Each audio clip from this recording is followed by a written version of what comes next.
ভাই অসুস্থ ভাই, ঘর চুরি হয়েছে ভাই। ভাই আমি 10 মিনিট হাসপাতালে। খাবারের সাথে চেতনানাশক মিশিয়ে সর্বস্ব লুট। পটুয়াখালীর 10 মিনায় খাবারের সাথে চেতনানাশক মিশিয়ে সর্বস্ব লুট করার খবর পাওয়া গেছে। বৃহস্পতিবার দিবাগত রাতে রণগোপালদী ইউনিয়নের যৌতা 5 নম্বর ওয়ার্ড গ্রামের নাদু হাওলাদারের বাড়িতে ঘটনা ঘটে। ভুক্তভোগী পরিবারের সদস্য মিজানুর রহমান জানান, রাত 11টার দিকে বাসায় গিয়ে স্ত্রী 2 সন্তানকে শুয়ে থাকতে দেখে সে নিজেই টেবিলে খাবার খেতে যায়। পরে ভাতে অদ্ভুত ঘ্রাণ আসে, এমনটা মনে হলে ভাত ধুয়ে খেয়ে বিছানায় ঘুমিয়ে পড়েন। তিনি আরও জানান, ভোররাতে ফজরের আজান শুনতে পেলে নামাজ পড়ার জন্য ঘুম থেকে উঠে দেখেন পরিবারের সবাই অচেতন অবস্থায় পড়ে আছে।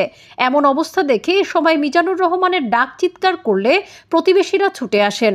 প্রতিবেশী ও স্বজনরা জানান, ভুক্তভোগীদের ডাক চিৎকার শুনে বাসায় এসে দেখতে পায় মিজানুর রহমানের ভাই কামাল ও তার স্ত্রী এবং মিজানুরের স্ত্রী ও সন্তান অচেতন অবস্থায় পড়ে আছে।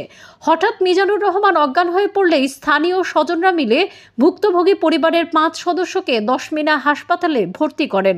পরিবারের দাবি, সবার অজান্তে আগেভাগে দুর্বৃত্তরা তাদের খাবারের সঙ্গে চেতনানাশক মিশিয়ে এমন কাণ্ড ঘটিয়েছে।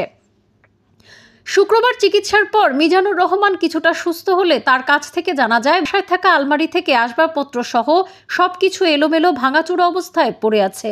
মিজানুর রহমানের কাছ থেকে আরও জানা যায়, বাসায় থাকা আলমারিতে রাখা 80,000 টাকা ও স্বর্ণালংকার সহ গুরুত্বপূর্ণ কাগজপত্র লুট করে নিয়ে যায় দুর্বৃত্তরা।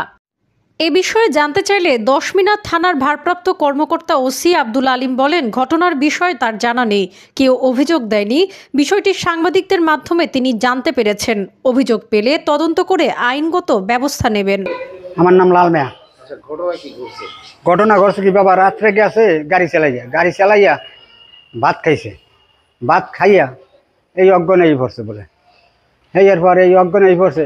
আর সকালে বাড়ি এলার আর দেখে যেন ঘর দুয়ার খোলে না, সামনে দিয়ে দেখে তালা দেওয়া, আটকানিয়া পাশ দিয়ে যাই দেয় খোলা। এই দাইয়ে দেখে মাইয়ে জামাই উলঙ্গ বাসে পড়িয়ে রয়েছে।